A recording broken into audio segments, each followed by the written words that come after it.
Hi, everyone, and welcome to another episode of Wide Open. I'm so excited for this week's guest, who is an icon in the fashion world.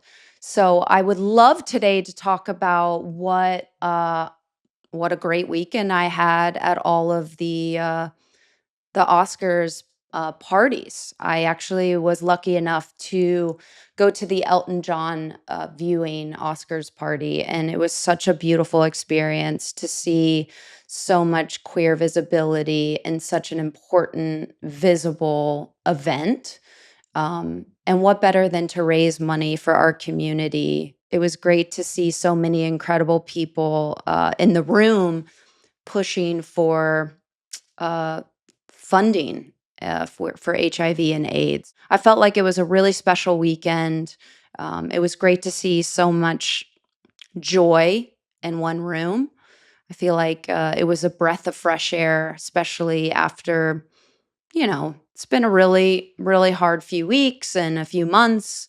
And I think going to an event that is surrounded by queer joy felt liberating. It felt safe.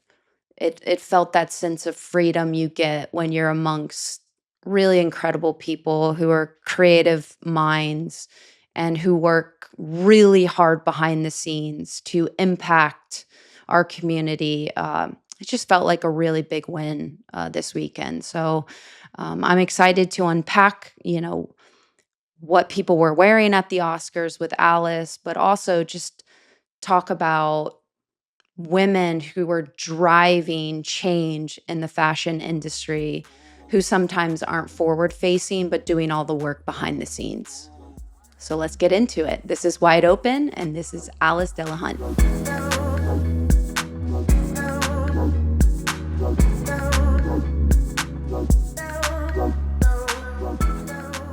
Welcome back, everyone, to Wide Open. I'm your host, Ashlyn Harris, and today's conversation is for anyone who's ever had the courage to leave something behind and build life somewhere from the beginning and build anew. Because Alice Delahunt didn't just step into fashion, she stepped into culture. She's built a career at the intersection of legacy brands, emerging technology, and what's next before most people even realize what's coming.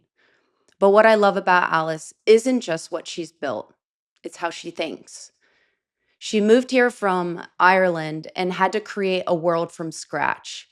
She worked inside one of the most iconic fashion houses in the world at Ralph Lauren and Burberry, and then had the instinct and honestly the guts to pivot into digital fashion before it even fully was understood. This conversation isn't just about clothes or trends, it's about identity. It's about reinvention. It's about what it costs to be ambitious and how you learn to protect yourself along the way. We talk about the Oscars and who's actually pushing culture forward right now. We talk about building community when you're far away from home. And we talk about what it looks like to step in your next chapter when nothing about the path has been traditional. Alice is thoughtful, she's sharp, and she sees around corners. And I think you're going to feel that in this conversation. So let's get into it. Hi, everyone, and welcome back to another episode of Wide Open. I'm your host, Ashlyn Harris. And today we have my very special friend, Alice, with us. Welcome to the show, Alice. Thank you, Ash. I'm so excited to do this with you. I love having the homies on the podcast. And for those of you who don't know, Alice has had an insanely incredible career. She literally sits in the intersection of fashion, culture, technology, and storytelling, girl. I don't know how you do it all, but you humanize it in a way that's beautiful. And before we jump in, because there's so much going on in the world with fashion, we just had the Oscars. I want to unpack all the looks because no one better to do that with than you. I'll give you my humble opinion. I have no expertise in it besides I just know it looks good, I guess. I think you got a little expertise. I think you're a little humble. I saw you on that red carpet. I've seen you on a few red carpets, actually. We've been on a few red carpets we together. we have. Um, Also, I went to my first, just to give everyone, all the listeners context, I went to my first Vanity Fair Oscars party with you, and I haven't been invited back since. We had a fabulous time though. We really did. We had the time of our lives. What a We night. That was a crew of queer women on that carpet, I gotta say. I've got a photo of that night. It's like a lineup of 10 of us, all tuxedoed out. It was a phenomenal moment. It really was. That was when I said, "Oh, we really need to bring back the L word, and it needs to be the chic lesbians of New York." Listen, I think I know who could star in that. As I think it's you. I'm happy to be behind the camera, directing you all, and Eileen, you know, hello, Eileen. Call me we up, know girl. we know someone who can make that happen, huh? Just a few, maybe, just a few. But before we dive into everything, you have such a unique story, and I like for those of you who don't know, Alice is a dear friend of mine. I've met her through, friends in the fashion world, and I'm just so inspired by the way you move in the world and how you show up and the chances you take. And that's what I want to start with. I want to bring it back to the beginning because you are originally from Ireland. You came over here. You took such a giant risk of leaving everything behind to chase this dream. And I think so many people, I want people to hear about it because I think at the end of the day, what I love so much about you is the risks you're willing to take. Because when it's all said and done, when we are on the last chapter of our life, I really believe that the only thing we'll ever regret is not trying and not necessarily the failing part. And I've failed at every fucking turn. I have had great success, I've had great grief. And I think the interesting part for me in the way I live my life is if I try everything, I won't regret it, even if it ends up in failure. And very few women feel the need to take that risk because of the shame it carries or just not stepping outside their lane. It's a beautiful thing to talk about. So I want to peel back all the layers and I want to know where this came from. I want to know, talk to me about this little girl from Ireland. Where did fashion start? Why fashion? I want you to kind of peel it back and kind of tell me the origin story of our little beautiful blonde hair queen from Dublin. Well, back when I was a brunette, only kidding. And so, Ash, thanks a million for saying all of that. Firstly, I really appreciate it, and I feel like we share a common thread of like risk taking. Mhm. And my granddad used to say, "Do the thing you'll regret least not doing on your deathbed." You know, Oh. so and I really have tried to live by that. And I have the humility to know that I've definitely had success and that's been incredibly exciting, but I've also failed and failed wonderfully. But at least the way I feel about it is that we're in the arena, right? We're in there Mhm. trying. So, born and bred in Ireland. Yeah, grew up in a place called Wicklow. Um, where my family have lived for generations. And it's in the middle of the countryside, beautiful place. As I said, you're all coming to visit it for my 40th, I which my parents cannot. don't know yet, but the lesbians will descend. So that's exciting. I love it. Yeah, I it'll don't be think so. that town knows what they're in for. I don't think so too, and I think they're gonna be very excited. I think they're gonna be very excited. But, so I grew up, as I was saying, in the countryside, and like, you know what, Ash? And this is really special, and I'll circle back to why. I had 7 people in my class when I was in what we call like national school. And so it's when you're really young, like really, really small class, really small community. Very grateful to be from there. Mm, And uh, but at the same time, there was no one that I saw in my environment or my space that was queer, that was gay. It wasn't known really mhm. about a whole lot because Ireland, people may not realize, was the most Catholic country with the exception of Italy and in all of the European Union. So grew up with a Catholic education, went into secondary school, um, and then kind of found my wings, as my parents say, when I went into Trinity College in Dublin. So Trinity College was kind of like my story of where it all Mm. started because Trinity is an incredible institution and it's a very special place. It is known for a lot of its like academic prowess, but there's a lot of like literature that comes out of Mm. there. A lot of the famous writers have come from Trinity. So it's a very special and old institution that I feel very proud to have gone to and also now sit on the board of the business school, which is very good. Shout out to Trinity Business School. I love that. Um, yeah, but when I was in Trinity, what I would do with a group of my friends is we would get to go and do our summers away, right? And we would go to Vancouver and work for the summer and then come back into our terms. And when we go to the Hamptons and work for the summer, make some money, and then come back into, yeah, there's a few full circle moments. I'm seeing Ashlyn's face because she has now visited me and is coming to visit me out Yes. in the Hamptons this summer. But we would go out and I was a sports coach in a place called Sport Time. I was a nanny for a wonderful family, and we would make our money because that was what was happening there when you're a hostess, the tips, it was really a phenomenal place. And my eyes kind of blew open to like the opportunity that existed in the world. Mm. And when I was in the Hamptons, working one summer, I was like, you could see the kind of rise of people becoming online, right? Because Facebook had just started. There used to be queues in the Trinity Arts block just to log in on the computer room to set up your Facebook profile and see who you connected with. And I was over there and I could hear people starting to talk about, being online.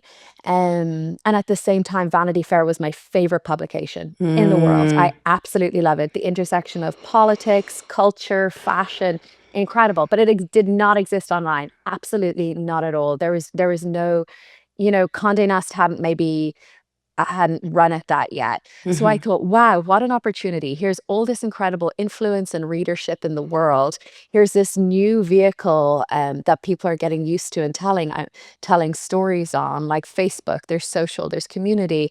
I was like, I'm going to try and do that. I am going to try and start an online publication, which now we know is like, people became bloggers at this Yeah. time, but an online publication, and it's going to be meet like the intersection of art and culture and politics. And I know the people to do it and all of this. I was so excited. I told the family I was nannying for, and they were like, we might invest in it. And I was, oh, wow, so exciting. But I was going into my final year at Trinity. And I was like, okay, I'll do a week trial. I'll see if I can just like even write the essays and then study at the same time. After a week, I absolutely knew I had a choice to make. It was one or the other. And I chose my education and I really Mm. doubled down on it. Yeah. And I graduated from Trinity. And honestly, for me at that time, it was the best decision I made for a number of reasons, which I'll come to, because I think it led me down the path I'm meant to be on.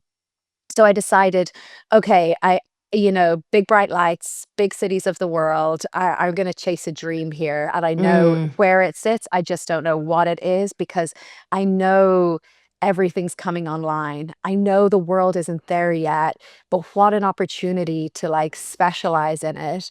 And so I joined a phenomenal company called JWT, which is one of the biggest advertising agencies in the world. I got onto their grad scheme there. And I remember when I got onto it, thousands of people apply. You kind of go through this wild application process where they fly you into London. You have to compete with like so many people on a 3-day interview process. And it, It's it like was what Hunger Games. I almost said it. It was the Hunger Hunger Games, Games. and by the end of it, there's like a group of like delirious 22-year-olds who are just like trying to get a job, who've like been working. Yeah, it's a wild experience. But I managed to get on it. I got one of 8 spots. And Wow. yeah, it was incredible. They've huge global clients, names that are household names. And I went on to one of those household names.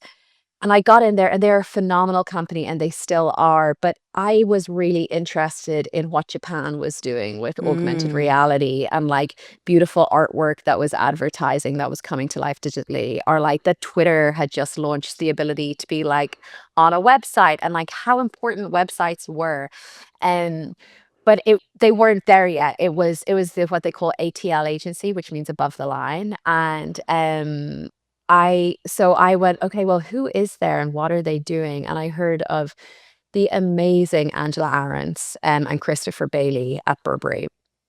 Angela Ahrendts is one of the most incredible businesswomen in the world, who's now known for her work at Burberry, but also as SVP of Apple at retail. And Mhm. Christopher Bailey is just one of my all-time heroes. And they were really embracing digital and putting at the center of not just their storytelling, but their company strategy. And so I figured out how to meet the head of digital. And I figured out, his name was Musa Tariq at the time. And I figured out how to have a conversation with him. I was brought in for interviews. I did a pitch deck, and I joined the team. Wow. And we sat Burberry, and what was led by Angela was a historic transformation in the fashion industry, Mhm. specifically the luxury fashion industry, because it's centered digital. And I started there as a digital marketing assistant. I ended up leading the social media team, innovation, digital marketing team, brand team for a while. I had a phenomenal time there because of two things. Three things, I would say. Um, I really became an expert of what I did. I honed in on my craft. Mm. There wasn't enough knowledge I could consume or, try to even use out in the real world so that I could become an expert. And two, I worked really hard. I'm a Mm. hard worker. I really believe that, you don't always need to be the smartest person around the table, but if you're the person who knows their stuff and is willing to work the hardest and be someone who can confidently show up as a result of that, you're going to do great. And then third, there was a culture of trust, in the company, and the culture just allowed people who were performing to excel.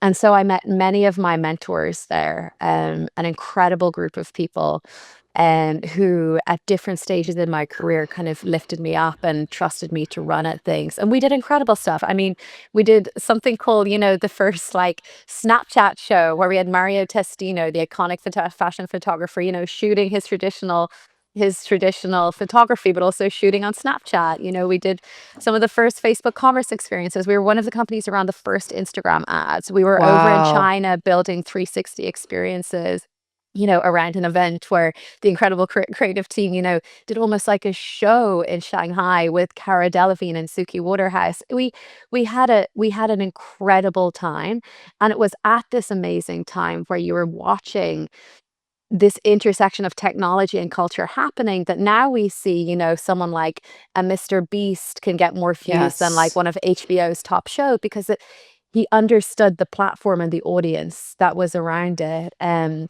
I think it's an incredible time for creators because it actually democratized access to a lot of things, right? Exactly. Fashion was a very kept place from a creative perspective, from an entire perspective. I mean, Mhm. the privilege of being able to do an internship back in the day where people could come and work for free in like the publication or the fashion house of their choice. That's a privilege. I could not have done that, you know? Mm-mm. And so I think what we saw, and I was really grateful to be up close and center with, was, these incredible photographers who are sharing their talent on Instagram and gaining a following and being able to walk into a room and saying, hey, would we consider this photographer, someone like at Tyler Photos, who's just a phenomenal, like top of his game anyway, and are like Kat and NYC, who's doing like incredible work, and as well as these institutional Mhm. photographers that we're using, because like talent is ubiquitous and it is absolutely spread irregardless of your socioeconomic background. What's really special about technology and why I love it specific to the fashion industry is it democratizes access, because if That you have a part. talent, Mhm. right? And then suddenly you got fashion houses want to work with you. You've got creators coming up on TikTok. Like, it's Yep. phenomenal. And so I had a really great time at Burberry, leading that social team and digital marketing team and working for Christopher in that capacity, and for the amazing Sarah Manley, who is like just an incredible CMO that I got to learn from too. I And I all can of I go, can go. only imagine you walking in this young like Alice, was it a Devil Wears Prada moment where because you worked hard to get into it, but I'm curious of what like your style actually was when you first walked in there. What was your fashion sense? Like you're Yeah. insanely intelligent on the business, marketing, advertising, storytelling, technology side, the list goes on. But what were you looking like stepping into that role with these like incredible moguls who literally are the top of the top tier fashion people? Yeah, um, that was a chic company. Wow. I mean, like, you walk in and, like, you can't not be intimidated. A very, very good friend of mine, from Burberry, we always used to joke and say, "Okay, let's put on our armor." Because, we would have our jackets on, we would be tailored, Oh and we yeah. would be nervous and scared and going into a presentation, but we'd zip up, suit up, and like straight in, and no one could tell anything and we give each other a wink. She's a phenomenal lady running her own company now. But it was our armor. But here's what was incredible about Burberry, and no word of this is a lie. Christopher's designs were so phenomenal, and they had broken it out into Burberry, Poursome, London, and Brit, so they had different lines. Mm, And Poursome was like almost like a Ralph Lauren Purple Label collection, right? London was chic tailoring, Brit hmm. was like a polo, and then they were reconsolidated. But I genuinely loved like all of Christopher's designs so much. I felt like he loved women and designed for women and all kinds of women. And so I felt so lucky because A, you get a discount, B, sample sale. Yeah, hello. And that's why I'm a sample sale queen. Actually, can I tell the story about Sophia's Please, closet? please, Because please. so I can like go through a rack of clothes really quickly and tell you what looks good and what doesn't look good for you, right? Or for me, not for everyone. And recently I had a wonderful experience going into Sophia's closet going, oh my God. Yes, no, go. Let's So let's preface this though because it's so funny. Okay, so yeah. we're pretty bi-coastal, Sophia and Yeah. I, but she like has had her house forever. Um, she turned a bedroom into a full closet and she loves chic vintage wear. Yeah. So, which is anyone's dream, but there's Yeah. so much shit in there. You don't even Yeah. know what's in there anymore. Yeah. Well, So, she has pieces though. I was going through it and I was like, Sophia, and she'd be like, "Oh yeah, no, that's just like a casual like 19 whatever, like Tom Ford Gucci," or like, "No, that's a," and I was like, "Wow." And then she had like these just amazing pieces. She's like, "No, I picked that up in the flea." And so it was a hard job. Her pieces were great, but we did get rid of some stuff, had to yes, go. We thank you. like I archived. greatly Um, appreciate it. yeah, but you two love your clothes, huh? Well, mine's more of like the flea at the Rose Bowl. Hers is more like the flea in Paris. So we've got two different types of fleas here, people. So let's not get it twisted. Like my waffle shirt is a just $10 flea from the Rose Bowl, not You look fa Paris. well, you look fabulous, absolutely fa and you've got, like it doesn't need to be expensive, like, you've No. got an eye, you know? I'm wearing JW Anderson by Uniqlo, this Yeah. sweater. Jonathan Anderson is one of my favorite designers, Irish, shout out to Ireland, Hey. obviously now at the head of Dior, but does incre and his own label is, I think, it's one of my absolute favorite and has been for years. And he does these incredible collaborations with Uniqlo that Yeah. I love, unisex. I think this might be a men's, but all I know good. right now it's just like why do we even have a women and men's section? Like it's It, so fluid and gender is so on a spectrum. It's like men's clothing, women's clothing. I'm like I'm all over the place. I am so similar to you. I so agree. I think that like well, you and I actually share, not we don't share it ourselves. We have the same, we don't share clothes, but we have the Well, we same. should. We should just we should. And we have the same men's Celine suit, and it's a Yes. men's suit that we love. But I agree with you. I think that, body shapes are so different. Mhm. And I often like suit a man's jumper much more than I suit maybe a woman's shape because of how I'm shaped. And then sometimes I'm much more in the feminine shape of a different designer. So I think we haven't really nailed it yet, but I do think Jonathan Anderson has, specifically with his Uniqlo work, because there is the unisex element of it, which is so beautiful and easy to shop from, and they do it really nicely, and you can notice it in the stitching and the cut, how they're considering the different bodies. Yeah. So I'd like more of that, you know? I love that. I love that. And Yeah. I it is so interesting, especially as two queer women. I do find that the queer community is so defined by fashion. Like when I think of our lesbian group in New York, everyone is so chic. Like Yeah. head to toe, whether you're in fashion, whether you're in finance, whether you're in sport.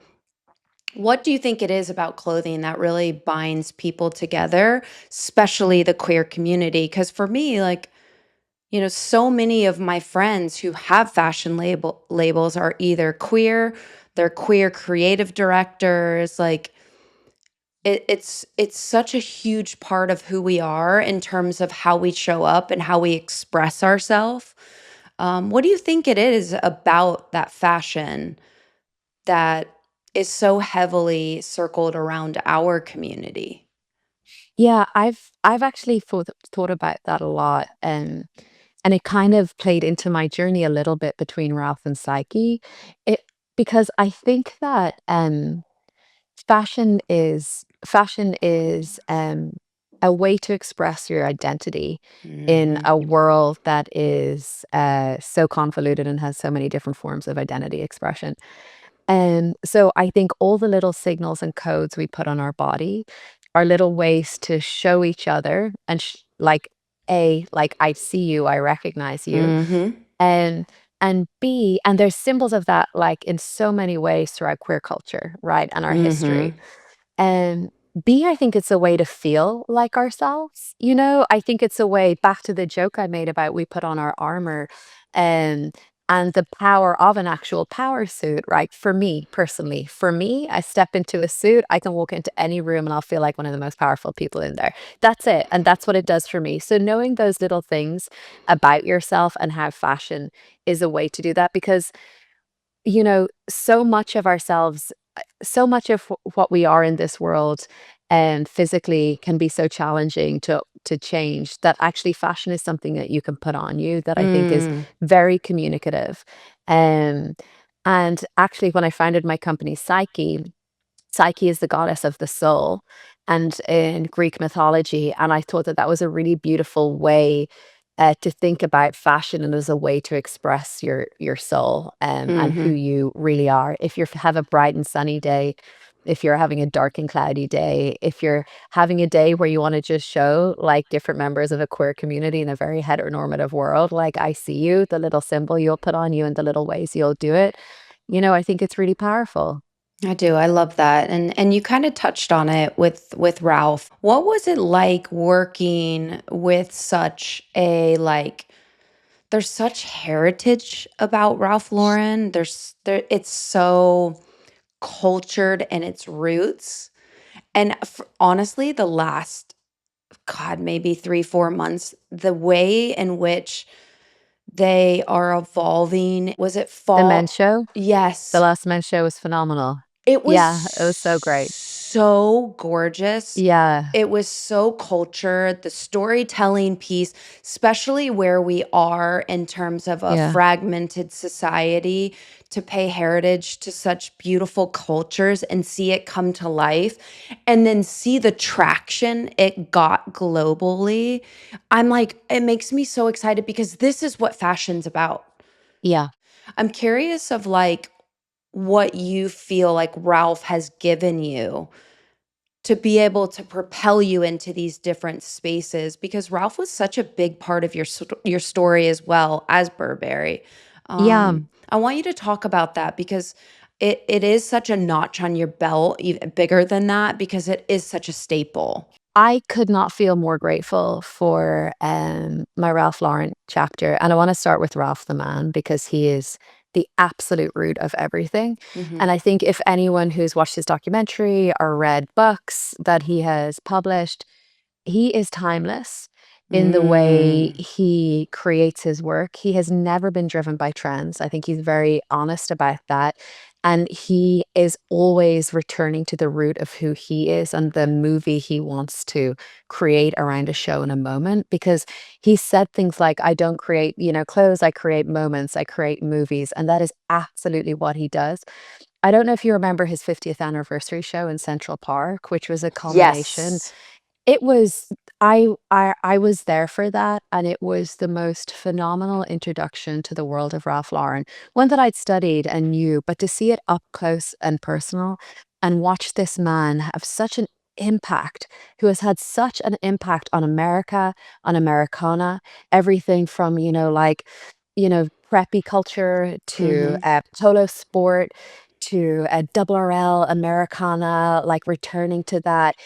He has he is the most incredible man, and also, I would say, one of the greatest entrepreneurs of the last Mm. century. When you look at the company and empire that he's built off the back of it, he has created collections, he has created product lines, he has created, um movies in his own way. He has created the hottest restaurants, the coffee line. He and working for him, and the current CEO, Patrice Levay, I was his first hire, has been like one of the honors of my lifetime. So I'll Mm. start with that. I started at Ralph Lauren at a really interesting time, because the incredibleness of Ralph and the company, was there, but I think what had happened was the market had become super discount oriented, and there was a CEO change. So Patrice Levay was brought in to transform the company, back to what Ralph created, and I went in and I was his first hire. So I was hired as a chief digital officer, because we know that digital is, the biggest touch point that you can have to a brand these days, right? Like your Mhm. website most likely will be your world's biggest store, even for some Mhm. of the biggest brands in the world, right? Your social channels are your storytelling vehicles, and if those touch points don't represent the brand itself, well, there's a problem and that needs to change. Mhm. And I was, you know, it was an incredible chapter in my career because I was 30 when I signed that contract. Wow. Yeah, I was 30, when I went into that company, or so I signed that contract, and that was when I look back at that now, I think, "Oh my god," such a baby, but I had been equipped with the knowledge, of what centering digital can do when you are selling your product and telling your brand story. So I felt confident in that while having the humility to know that I'm young going into this and I have a lot to learn. Mhm. And I was grateful for that because I was surrounded, by people who were willing to teach me and give me the grace to fail. And so I went in and Patrice Levay was my boss. And we had a phenomenal time. And there's people I'm really grateful for who like believed in me enough to put me in that position, like Karen Harvey, who you may or may not know. She is an incredible mover within the fashion industry. Roseanne Lynch, who was the chief people officer, who kind of really spots talents and brings them into the company. And they gave me the latitude to run with it. And run with it we did, right? Yes. So Yes. we really did. There was a phenomenal team there, some who pre-existed. I brought people into the company with new skill sets that I knew we needed to double down on. We built out the social team, the digital marketing team, things like product. So, something like that you would say is your mobile product and turns into your app, which becomes a huge part of the digital Mhm. business, right? Absolutely massive. And we elevated all of our storytelling. We focused on content. We transformed the website.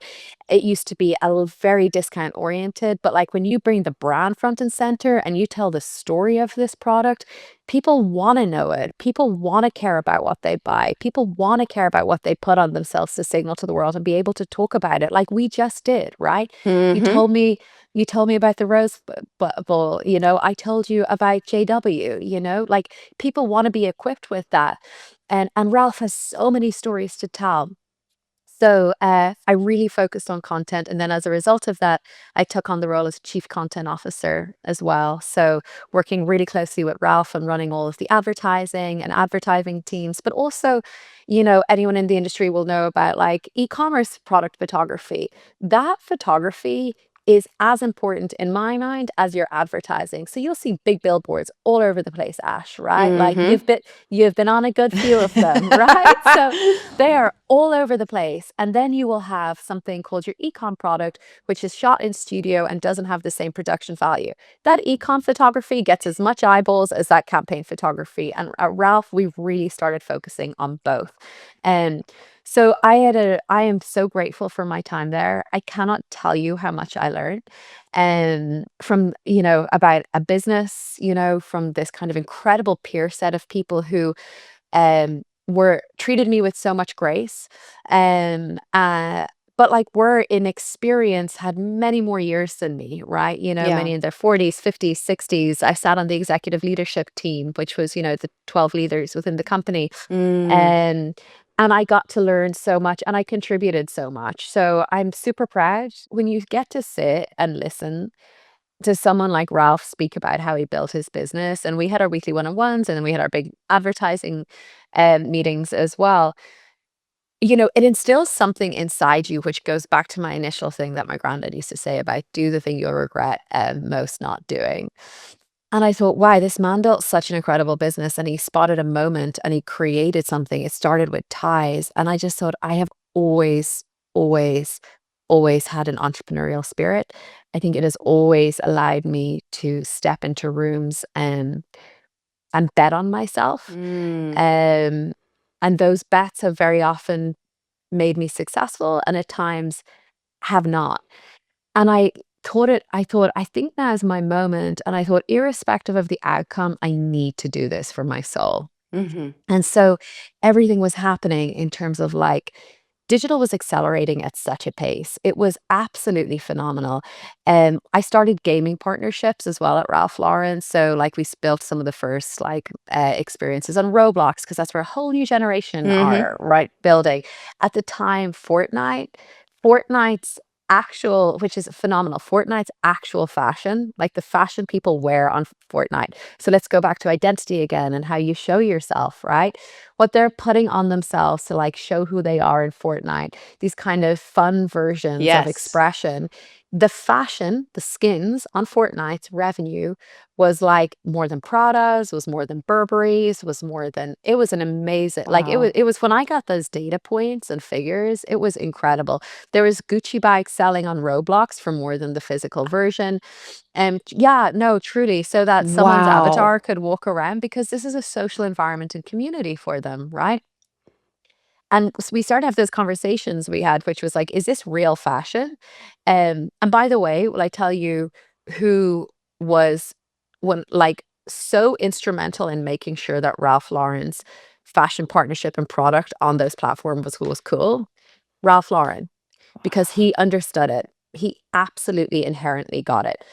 But, conversations were happening in the culture and zeitgeist was like, is digital fashion real? Like, is that actually real? And they echoed the exact conversations that I was having like 14 years earlier, which is like, is digital photos real? Instagram photos, right?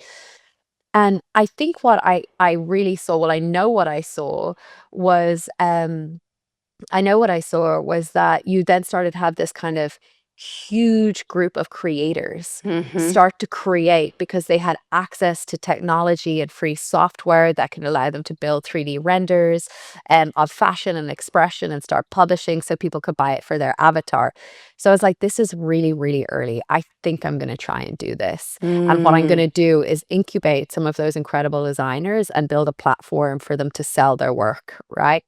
And and so I started Syky, which was an incredible journey for me. I raised money.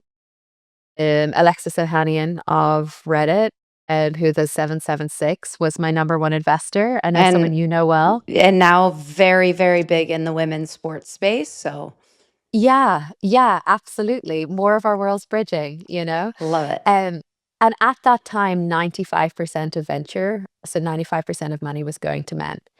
And so only Wow. 5% of women, only 5% of the capital in the space was going to women. So, I mean, that gives you, which obviously have a huge problem with, but when you think about these moments where generational wealth are created, right? Like now around AI, around the dawn of social, Mhm.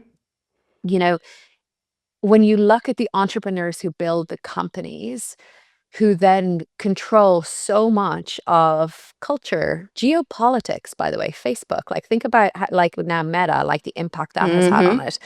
And if there are not um, women and more diverse representation sitting at the top of those companies, we have the same group of people controlling capital, allocating capital, and honestly then controlling like so much of like politics and everything we consume in the world. So you know, that's just a small anecdote, because I think it's really important for people to know that. And as women, acquire capital, how important it is to support female-run companies, and Mhm. female entrepreneurs, because it, otherwise we will not see the same success as our male counterparts. Yes. So I started Syky. I raised the money and I had a phenomenal 3 years, absolutely phenomenal 3 years. We partnered with everyone from like Calvin Klein and ID Magazine. We worked with Apple. We worked with Epic Games. We built one of the very first spatial computing Apple Vision Pro apps, which was the most incredible experience to be doing this, and because it's at the forefront of technology, right? Yeah. And but if I'm totally honest with you, the space didn't accelerate at the pace we thought it was. Mhm. So after 3 years, in another 3 years, I think a Psyche is going to be primed to win. But what you really need for digital fashion to thrive is kind of three things, right? More open ecosystems. Instagram, completely open, right? You or I can like go and upload a photo to it and get some likes, gain a following, Mhm. no problem. Fortnite, you can't just create a piece of fashion, publish it, do something like that. So more open ecosystems, which I know will come. Second is more ubiquitous hardware that gives a digital overlay on the physical world. So like we see Meta Ray-Bans now, right? They're the Yes. highest selling Ray-Bans in some stores. Meta Ray-Bans, not even kidding you, right? Wow. It's incredible. And what they will ultimately end up doing is, and I believe if you wish, right, you will have some element of digital overlay on your world, right? Like that will happen if you would like it. You have it today in your car, right? Reverse your car. Mhm. What do you see? Very Yep. basic digital overlay on it. And I think that's going to be a really, really incredible part of it. And then I think third, more creative tools in the space that are more ubiquitous. I think AI is having a huge impact on that. And it's also Mhm. AI is getting a ton of investment dollars at the moment. But I think we're going to see another really incredible version of disruption in the fashion industry. And it's going to be coming. I can't tell you exactly when, but I think some of the next generation's biggest designers are going to be designers who have designed in digital worlds first and digitally first and Mm. then go to physical in the way that I'm not sure we could have had a conversation in the early 2000s and being like the biggest media publisher or content publisher in the world is going to be on this platform called YouTube, Mhm. Ex versus like HBO or something like that. So I think we're going to see that. And I think that's going to be a really incredible time to witness. Um, but yeah, that's it. I love that. With that, because I want to get now, current, and I totally agree with you. I think you were at the head, like you're like laying the foundation. I mean, think about AI 10, 15 years ago. No one would ever think we are where we are today. And I think you're absolutely right because digital fashion is so much more accessible. I think not everyone can go out to a Celine, a Chanel. They don't have access. The money, it's very expensive, whether it's secondhand or not. But like so much of the world we're living in is digital now. and it matters to people. And I think you're laying the foundation of what is going to be possible soon. And I genuinely feel that. And you've opened up the floodgates to this world of this imagination and this strategic thinking, this creativity, this storytelling in a space that people feel so drawn to because you can be anyone. That's the coolest part, right? Yeah. You could Yeah. be anyone. Yeah. And it's a cool space to live in, and not many people do. And you're just seeing the floodgates starting to open now in real time. So I do think it's a pretty cool thing. You get to say, like, before anyone else did it, you were in that space. You were the front. You were leading that space, and I think that's important. And I think taking that risk is important, and laying that foundation of, what is possible probably in the next 5 to 10 years. Thanks, Ash. I'm so excited for it. One of the things I'm most proud of is um this group called the Syky Collective that we worked with the British Fashion Council to incubate. So again, think about the British Fashion Council runs London Fashion Week, something that was historically for just British designers, physical designers, and you had to be at a certain level. You don't just get to be on schedule on any of the Mhm. fashion weeks, right? But British Fashion Council put Syky on schedule with 10 designers from all over the world, all different backgrounds, incredible creatives, all representing their culture in different ways, different items of clothing that don't like exist in Western culture, like an Mm. incredible showcase of some of the most amazing creatives who are just raw and pure talent. So I'm excited for that future. I really am, and I want some of those people that I met on the journey to like shine and be a part of it. I love that. I love that. Thanks. And I want to ask you, before we close out this episode, as someone has such a strong point of view when it comes to fashion, and culture, what do you think about this week's Oscars? What do you think about? Oh, I just have so many questions, and I know we don't have much time, but I do want to land, like, what there are people who are playing it safe. There are people who are pushing the cultural boundaries. There are people showing up on the red carpet right now that I never thought in a million years, AKA Gap. Like, so freaking Oh, cool yeah. that you're seeing so many incredible, fashion designers and creatives emerging on the biggest stage. Who were you most impressed by for the Oscars?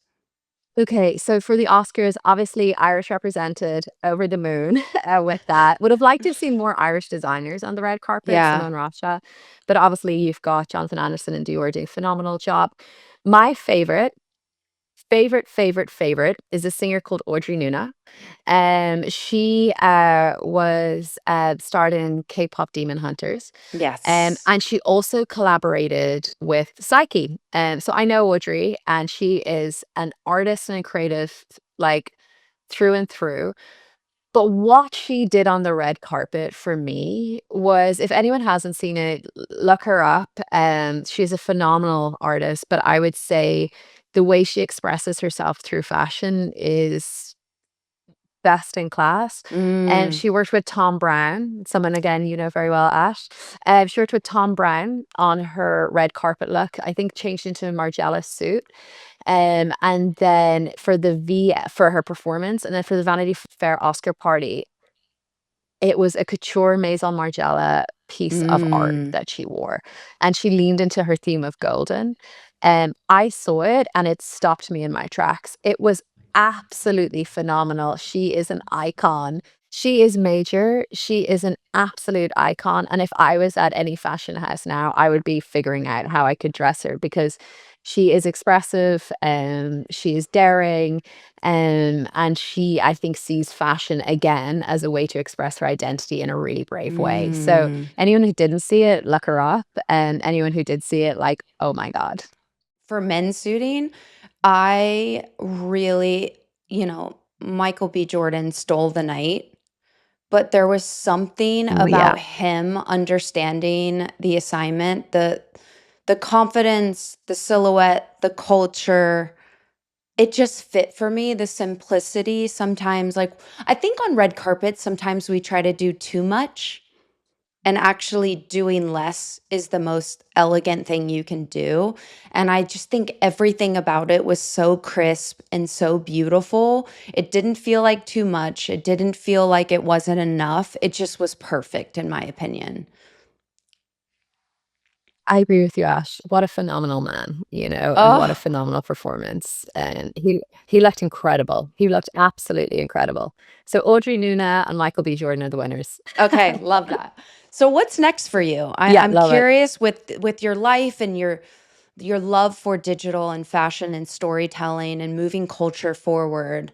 Um, you have all of these. You have an insane resume at this point in your young life. Like what's next for you? What are you excited about? Oh, thank you. Well, I'm having a phenomenal time on the board of directors of Zalando.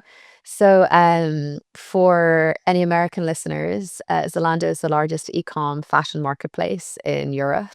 It is they own Highsnobiety, but they are just a phenomenal fashion platform. Like so important to me at Ralph Lauren, so important to many of the brands that you love in Europe. And so to be and I've also sat on the board of directors of Soho House Group when I joined that, I was the youngest director in the S&P 500 at my year of nomination, which was a phenomenal moment for me Yes. because as, as you work in the corporate world, so much is, you kind of build yourself through different positions, levels, but to sit at the board level for me was such an amazing moment because I got to, you know, partake in governance and partake in an advisory capacity and then also learn a lot, right? So it has been that for me is a phenomenal journey. Zalando are the most incredible company. And then as for me, you'll see. That's what I'll say. I'm really looking forward um to getting back into an operating role. And I'm super excited to. I have to be totally honest with you, and I don't think people talk about this enough. I needed a break. Yes. I needed such a break. I have run at everything I mean, I think I got my first job when I was like 13 or 14, and since I've come from college, I have not stopped. And I have run so fast and so quickly through the various stages of my career, and that I actually wanted a moment to pause and reflect Mm. because as I close out my 30s, and I really want to make sure that my next chapter is what feels really good for me and is aligned with where I want to be and go in life. A place that like I can add value while also learning, which is I find the best way to be in a two-way exchange. But I needed a break. So I've taken a little sabbatical. I have to have confidence in that, right? You've got to sometimes Yes. have confidence in your nose, which is something you've got to get comfortable with. And so to say, not yet, not right now, um, because my body, my nervous system, my mind just needed a moment. And while I take that moment, I think contributing at the board level has been a phenomenal way to keep that executive brain functioning Hmm. and doing so much in like AI and agentic AI through a lot of this has just been my brain working really hard while getting the time to like rest and break at the same time, and it's a gift. I feel Yeah. incredibly lucky to be able to do this. And then when I'm ready to say what's next, you're gonna be first to know, Ash. I know, I can't wait. Well, that's a beautiful way to end because it is so true. And like boundaries are important and knowing yourself enough and knowing when to rest is so key to the longevity of beautiful careers and you're building that. I'm very proud to be your friend. Of all the things you've accomplished, it has been incredible to watch. And weirdly enough, it's just the start of something magical. So, thank you for being here. Thank you for being wide open. Thank you for being such a good friend. You're a magical unicorn that I adore so much. I love you dearly. And this is wide open. Thanks, Alice. Thank you so much for having me. You are the absolute best. All right, everyone. What a great episode. That was Alice Delahunt. And what I keep thinking about after that conversation is the idea of evolution, not just professionally, but personally. The courage it takes to leave what you know and trust your instincts when they don't make sense to anyone else yet but you. And you keep redefining yourself without asking permission. Alice's story is a reminder that you don't have to follow a straight line to build something meaningful. You just have to be willing to move when something inside you says it's time. And maybe more importantly, to build a life that actually feels like yours when you're doing it. If this episode resonates with you, like, subscribe, share, and we'll see you next week on another episode of Wide Open.